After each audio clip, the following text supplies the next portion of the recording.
Today, we're plogging from the Palmerston Manawatū Observatory down the side of the cliff down here to the Manawatū River.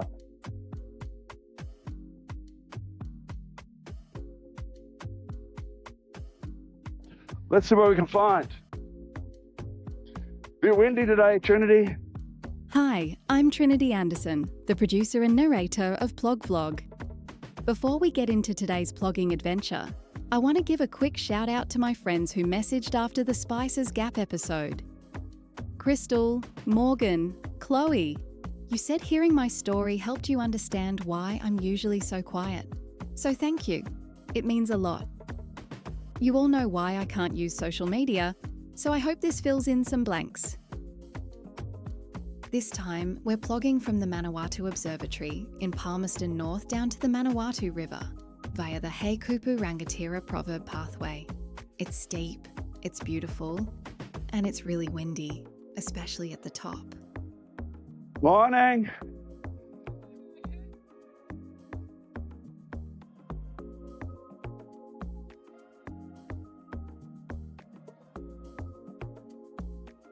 That looks good on you. Thank you. Looks really good on you. Let's see if we survive. Hello, I got a friend behind me. Her name's Trinity. I'm trying here not to get blown into the fence. These stairs, the proverb pathway, have traditional Māori sayings carved into them. It's a community-led installation that honours wisdom passed through generations. This is the first time I've been wearing these gumboots. I've got them partly to protect myself against snake bite. Whoop, oh no, that's not anything. In Australia, there's no snakes here in New Zealand. But also to protect me from getting schistosoma again when I go back to Uganda later in the year. The pathway is used for events, well-being walks, and even language learning tours. There are a lot of proverbs here about journeys, strength, and unity. It kind of makes you feel like you're walking through a library written on the land. The gumboots. Yeah, not the most elegant look, but pretty grippy to be fair. The path cuts down to the river basin, following the contours of the valley. I'm just not used to the gumboots. I really don't want to fall over on camera. This is where the Manawatū River runs, a river shaped by tectonic uplift and fault lines that have shifted over millions of years. It was likely carved out as the Tararua and Ruahine ranges were forced upward, leaving a floodplain between. There are 135 steps in total. Yes, I counted them. Some of the steps are wide and gentle. Others feel like they were designed by someone with very long legs and a slightly cruel sense of humour. The gumboots are pretty grippy, actually. The whole installation took about 2 years from planning to completion and was finished in 2019 as part of a wider wellbeing initiative. Local iwi, artists and volunteers all contributed, hand carving the proverbs into the timber. One of the carvers apparently sprained their ankle halfway through and still came back to finish the final stretch. What a legend! It's that kind of community energy that makes these steps more than just timber and screws. They're a stitched-together story of people, place, and persistence. A journey of 1,000 miles begins with the first step. I think we've taken more than the first step. That's a good saying. I guess by now we've taken at least 500 of them. Over the other side of the Manawatū River, there are walking paths and mower tracks. Let's look for trash down here, Trinity. Behind that, there's a golf course. I haven't seen any litter since we came from up there. Whoa, look at that. That's pretty. Wonder where this takes us. Maybe 1,000 miles. Down here at the bottom of the path, the track is edged by tall stands of harakeke, New Zealand flax. It's not actually a true flax, but don't tell the birds that. They love it. In spring, the flowers drip with nectar, and you'll often see tui and bellbirds squabbling over the best spots like it's a brunch buffet. For Māori, harakeke is a taonga, a treasure. It's been used for weaving cloaks, mats, ropes, and even baby carriers for generations. The way it's harvested is guided by tikanga, customs that protect the plant and its story.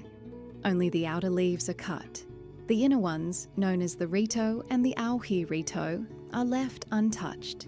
They represent the child and the parents. I think that's kind of beautiful, woven wisdom right there in the leaves. I haven't seen a single thing, not a single bit of rubbish. Good on you, New Zealand. So clean, so clean. Oh, there's a bit. David and I look for oases, places where our little actions actually make a difference. To be honest though, that could have been a bit of bird shit. Though it looked like broken up plastic. Some places we've plogged aren't oases, like Svoboda Park. That episode shows a beautiful place with an interesting history that's connected to an amazing couple. But it's covered in litter nowadays, too much for one guy and his foster daughter to clean and keep clean. I wish David had asked me to narrate that episode. I would have liked to tell the story of Gloria and Jiri Svoboda.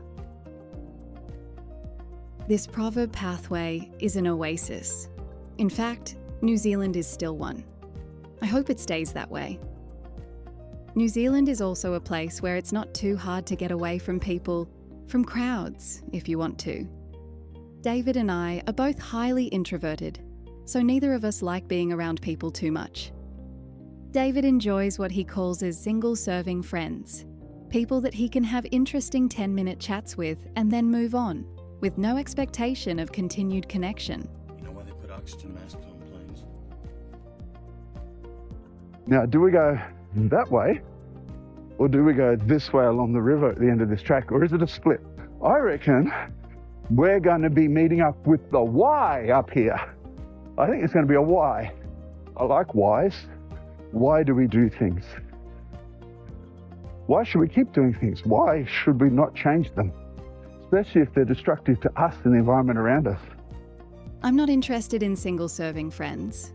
I've got a few close friends, and that's enough for me.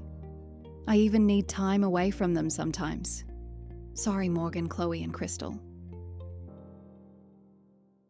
That looks like plastic, but it's not.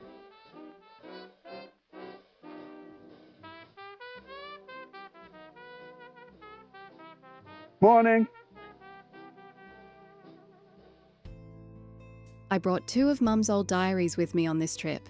Just 2 little 48-page school books, 2 of hundreds out of the boxes she left behind in Australia before going to the States.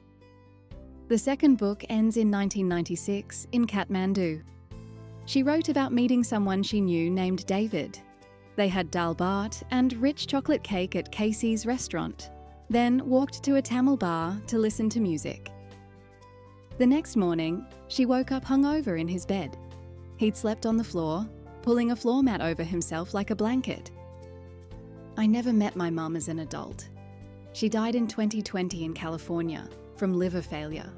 I guess the diaries are a way of me getting to know her, even if the stories sometimes raise more questions than they answer. When I get my head around her diaries a bit better, I'll ask if David can fill in some gaps. One entry talks about David climbing a telephone pole to get a picture of a Happy New Year 2053 banner strung across a street. The photo was in the back of the book, him hanging from the pole giving a huge wave. Kathmandu looked dark, dusty, chaotic, and alive. I sometimes wonder what she would have said if we'd had the chance to talk about it. Kathmandu, that whole chapter of her life, she called it her escape and return trip. She was always running, or circling. I'm not sure which.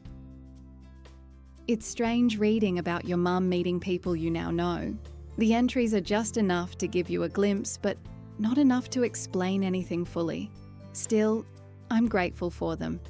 I think she would have liked what we're doing now. These small acts of care, the quiet steps, the collected plastic. As David runs up the stairway of Tain, yes, that's really what it's called, you'll see a few different camera angles. One from his hat, one from the plogging tongs, and some from me trying to keep up without too much camera wobble. Mostly I just cut out the wobble.